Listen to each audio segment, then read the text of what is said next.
अस्सलाम वालेकुम dear students.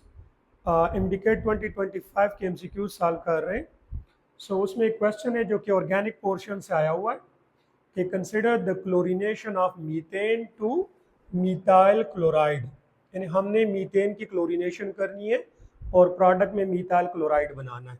तो रिएक्शन हमारे साथ हो जाता है कि CH4 plus Cl2 giving CH3Cl plus HCl, ये रिएक्शन हम कर रहे हैं। ठीक है, अब हमसे क्वेश्चन में क्या पूछा जा रहा है कि the attack of chlorine free radical on methane occurs in which phase, in which step.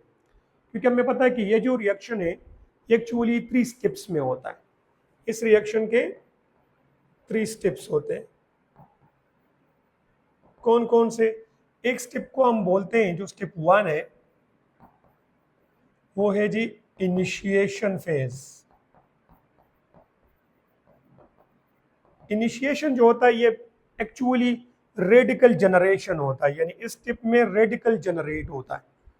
Actually होता क्या है कि क्लोरीन मॉलिक्यूल जो होता है जब वो यूवी लाइट को एब्जॉर्ब कर लेता है तो इससे 2 क्लोरीन के रेडिकल प्रोड्यूस हो जाते हैं। ठीक है, इसलिए इसको रेडिकल जनरेशन स्टेप भी कहा जाता है।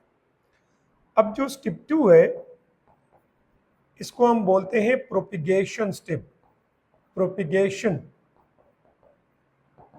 स्टेप में बेसिकली क्या होता है, ये जो क्लोरीन रेडिकल है ये जाकर अटैक करता है मीथेन के ऊपर, यानी CH4 के ऊपर, और ये यहाँ से एक क्लोरीन को एब्स्ट्रैक्ट कर देता है in the form of chlorine radical. तो हमारे पास HCl बन जाता है और इसके साथ प्रोडक्ट में दूसरा बन जाता है जी मीथाइल रेडिकल। इस स्टेप को हम प्रोपिगेशन कहते हैं। प्रोपिगेशन में रेडिकल ट्रांसफॉर्मेशन होती है, यानी एक रेडिकल से दूसरा रेडिकल जनरेट होता है। अब क्वेश्चन में हमें बताया कि the attack of chlorine free radical, तो देख लें ये क्लोरीन फ्री रेडिकल है ना, ये अटैक कर रहा है किसके ऊपर? मीथेन के ऊपर। कौन से स्टेप में? कौन से स्टेप में ये हो रहा है जी? प्रोपिगेशन में हो रहा है। तो इसलिए हमारा जो आंसर हुआ वो हो गया जी प्रोपिगेशन। करेक्ट आंसर क्या है जी? प्रोपिगेशन।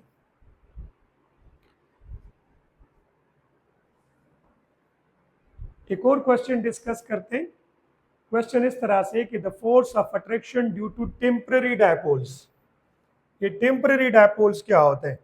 टेम्पररी डायपोल्स को हम इंस्टेंटेनियस डायपोल्स भी कहते हैं। Instantaneous dipoles.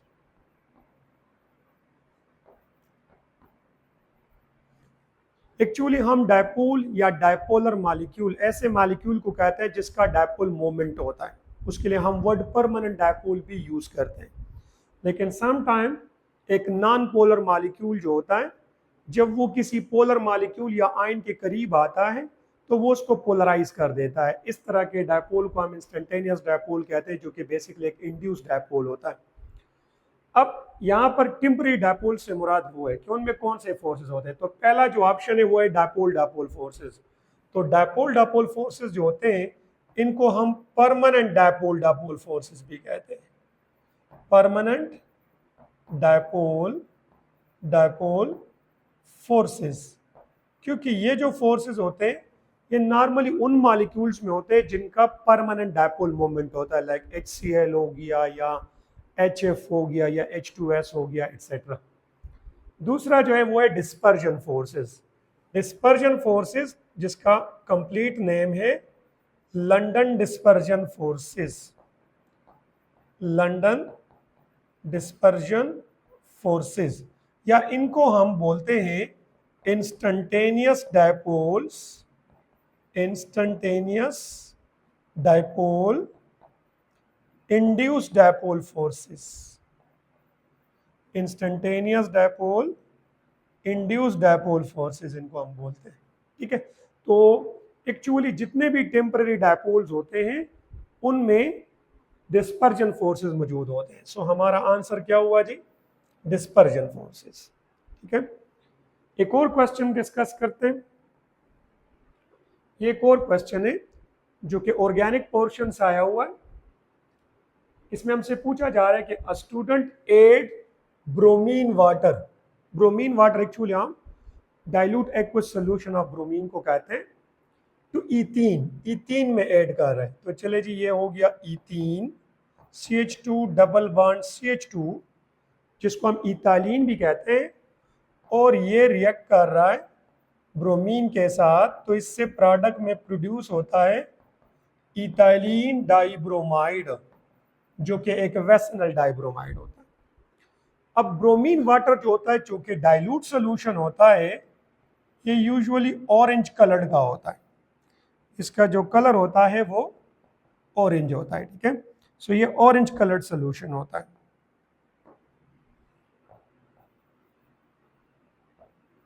लेकिन हमारे पास यहाँ पर जो प्रोडक्ट बन रहा है, जो कि इथाइलिन डाइब्रोमाइड है, ये कलरलेस होता है।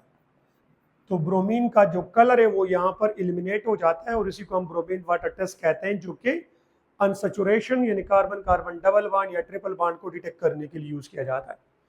अब आगे हमसे क्या पूछ रहे हैं, why does ethene react more readily than ethane in this reaction, कि इथीन क्यों ज्यादा रेडिली रिएक्ट करता है इस रिएक्शन के अंदर जबकि इथेन नहीं करता। तो इथेन जो है, अगर मैं आपको उसका स्ट्रक्चर ड्रा कर दूं तो वो है CH3CH3।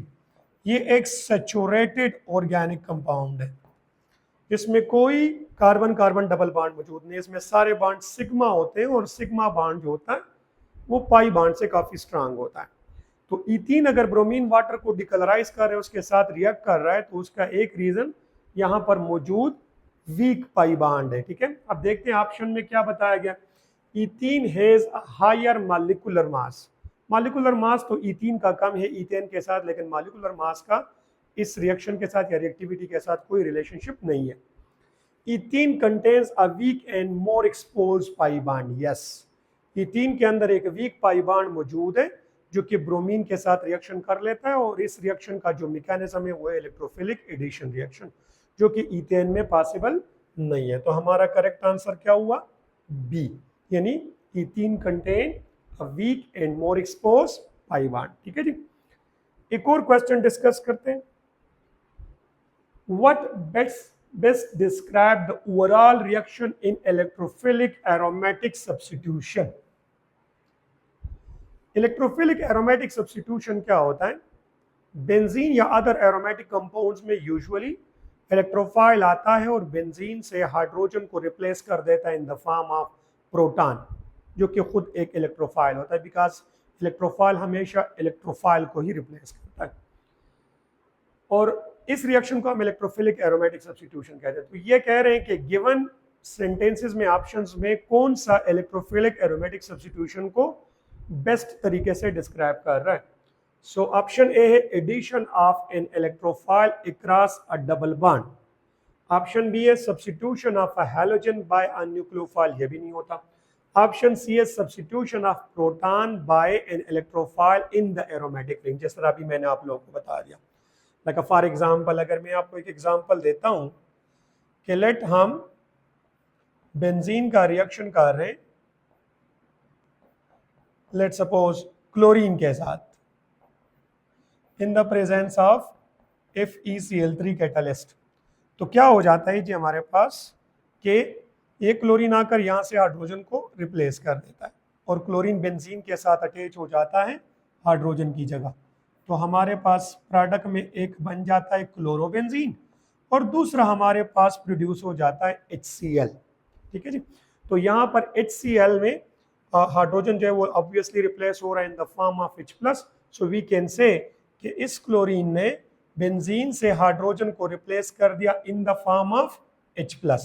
तो ये जो सेंटेंस है या जो ऑप्शन सी है, ये इलेक्ट्रोफिलिक एरोमेटिक सब्स्टिट्यूशन को बेस्ट डिस्क्राइब कर रहा है, ठीक है जी, जो कि क्वेश्चन में हमसे पूछा जा रहा है। एक और क्वेश्चन डिस्कस करते हैं, real gases do not reach absolute zero in practice because. Absolute zero जो होता है, एब्सोल्यूट जीरो, ये बेसिकली हम कहते हैं 0 केल्विन को या -273.15 डिग्री सेल्सियस को, ठीक है, जो कि lowest possible temperature according to Charles law. जब भी हम गैसेस को कूल करते हैं इस टेम्परेचर तक, तो जितने भी रियल गैसेस हैं वो इस टेम्परेचर तक रीच करने से पहले, यानी बिफोर रीचिंग दिस टेम्परेचर, वो सारे लिक्विफाई हो जाते हैं। सो इस क्वेश्चन में हमसे ये पूछा जा रहा है कि ये रियल गैसेस जो होते हैं ये एब्सोल्यूट जीरो तक क्यों नहीं पहुंच पाते, उससे पहले उससे हाई टेम्परेचर पर ये क्यों लिक्विफाई हो जाते हैं। तो देखिए, ऑप्शन की तरफ जाने से पहले मैं आपको इसका रीजन बताता हूं कि जब भी हम टेम्परेचर कम करते हैं रियल गैसेस का, सो मॉलिक्यूल्स की जो एवरेज काइनेटिक एनर्जी है वो कम हो रही है, मॉलिक्यूल्स का मोशन स्लो डाउन हो रहा है।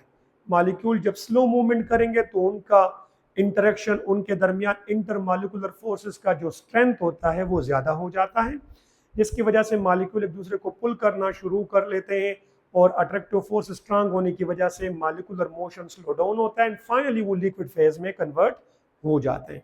अब देखते हैं कि ऑप्शन में ये लोग हमें क्या बता रहे हैं। Option A, molecular collision become inelastic due to increase in kinetic energy. Actually ऐसा नहीं होता, मॉलिक्यूलर यहाँ पर काइनेटिक एनर्जी इंक्रीज नहीं होती, यहाँ पर काइनेटिक एनर्जी डिक्रीज होती है। काइनेटिक एनर्जी जब इंक्रीज होती है तो मॉलिक्यूलर कोलिजन और भी ज्यादा इलास्टिक हो जाता है, क्योंकि रियल गैस मोर आइडियल बिहेवियर शो करना शुरू कर देता है। ऑप्शन बी में क्या, intermolecular forces become negligible and molecules disperse. नहीं जी, जब हम टेम्परेचर कम करेंगे तो इंटरमॉलिक्यूलर फोर्सेस नेग्लिजिबल नहीं होंगे, वो स्ट्रेंथन होंगे, वो और भी स्ट्रांग हो जाएंगे। ऑप्शन सी में क्या है, kinetic energy of molecule increase due to compression. Kinetic energy increase नहीं होगी, टेम्परेचर कम करने से हमेशा एवरेज काइनेटिक एनर्जी मॉलिक्यूल्स की कम हो जाती है। ऑप्शन डी में क्या, intermolecular forces exceed the kinetic energy of molecule. Yes, this one is the correct answer. क्यों? क्योंकि जब काइनेटिक एनर्जी, इंटरमॉलिक्यूलर फोर्सेस का स्ट्रेंथ ज्यादा हो जाता है तो वो मॉलिक्यूल को स्लो डाउन करना शुरू कर लेते हैं, तो इंटरमॉलिक्यूलर फोर्सेस डोमिनेंट हो जाते हैं मॉलिक्यूलर मोशन के ऊपर। इसकी वजह से मॉलिक्यूल्स करीब आते हैं, फ्री स्पेसेस कम होते हैं और फाइनली वो लिक्विड स्टेट में कन्वर्ट हो जाते हैं। एक और क्वेश्चन डिस्कस करेंगे, ये भी इंडिकेट 2025 में आया था कि the energy of N orbital is determined bye, यानी ऑर्बिटल की एनर्जी को गिवन ऑप्शन में कौन सा ऑप्शन जो है वो डिटरमिन करता है। सो देख ले, ऑर्बिटल की जो एनर्जी होती है वो हम आफबो प्रिंसिपल से ही एक्सप्लेन करते हैं। आफबो प्रिंसिपल, जिसको हम N+L रूल कहते हैं। N+L रूल क्या कहता है? N+L रूल कहता है कि एनर्जी ऑफ ऑर्बिटल, ऑर्बिटल की जो एनर्जी है that is directly proportional to its sum of principal and azimuthal quantum number. यानी प्रिंसिपल और अज़ीमुथल क्वांटम नंबर का सम अगर कम आएगा तो एनर्जी कम होगी, ज्यादा आएगा तो एनर्जी ज्यादा होगी। लेकिन अगर दो ऑर्बिटल्स की N+L वैल्यू सेम आ रही है तो फिर सिर्फ N वैल्यू उसकी एनर्जी जो है वो डिसाइड करते हैं। N वैल्यू फिर जब लो होगी उस ऑर्बिटल की एनर्जी कम होगी, और अगर N वैल्यू ज्यादा होगी तो उसकी एनर्जी ज्यादा होगी। तो अगर आप ऑप्शन की तरफ आ जाए हर्ट्ज रूल, तो हर्ट्ज रूल ऑर्बिटल की एनर्जी को एक्सप्लेन नहीं करता। पॉली एक्सक्लूजन प्रिंसिपल भी ऑर्बिटल की एनर्जी को एक्सप्लेन नहीं करता। पॉली एक्सक्लूजन प्रिंसिपल हमें यह बताता है कि एक ऑर्बिटल में जब दो इलेक्ट्रॉन होंगे तो उनका स्पिन क्या होगा। तो the correct answer is C, the N+L rule, जिसको हम सिंपली आफबो प्रिंसिपल या द बिल्डिंग अप प्रिंसिपल भी कहते हैं। एक और क्वेश्चन डिस्कस करते हैं, ये भी इंडिकेट 2025 में आया था, जो कि सॉल्युबिलिटी प्रोडक्ट का क्वेश्चन है। क्वेश्चन इस तरह से कि हमारे पास एक जनरल साल्ट है AB, जो कि डिसोसिएट होकर दो तरह के आयंस प्रोड्यूस कर रहे हैं, केटाइन A+ और एनाइन B नेगेटिव, और कह रहे हैं कि इसकी जो Ksp वैल्यू है वो है 9 × 10⁻⁻16। हमने इसकी मोलर सॉल्युबिलिटी फाइंड करना है। वैसे मोलर सॉल्युबिलिटी और Ksp के दरमियान इंटर कन्वर्जन के लिए कुछ शॉर्टकट्स भी हैं, जो मैं सबसे पहले आपको लिखवा देता हूं कि देखें, जब भी आपको दिया गया होगा AB टाइप साल्ट, किस तरह का साल्ट? AB टाइप साल्ट दिया गया होगा। AB टाइप का मतलब है जिसमें केटाइन और एनाइन 1:1 के साथ होते हैं। तो इस तरह के साल्ट के लिए Ksp की जो वैल्यू होती है वो मोलर सॉल्युबिलिटी के स्क्वायर के बराबर होती है। ठीक है, लेट अगर मोलर सॉल्युबिलिटी को हम एस से रिप्रेजेंट कर दें तो Ksp simply equal to the square of molar solubility. इस क्वेश्चन में हमें मोलर सॉल्युबिलिटी फाइंड करनी है जबकि Ksp गिवन है। तो अगर मैं इस इक्वेशन को रीअरेंज कर देता हूं तो ये सिंपली इस तरह से हो जाएगा कि solubility is equal to Ksp square root. ठीक है जी, अब Ksp की वैल्यू कितनी है 9 इंटू 10 पावर -16, ये Ksp की वैल्यू क्वेश्चन में दी गई है। तो अगर हम इसका स्क्वायर रूट निकालेंगे तो इससे हमारे पास आ जाएगा 3 इंटू 10 पावर -8, जो कि इसका स्क्वायर रूट आ गया। और चूंकि ये मोलर सॉल्युबिलिटी है तो इसके साथ यूनिट होना चाहिए मोल पर डेसीमीटर क्यूब। ठीक है, सो गिवन ऑप्शन में अगर हम देख लें तो हमारे पास जो करेक्ट आंसर है वो है जी ऑप्शन सी, यानी 3 इंटू 10 पावर -8। ठीक है जी।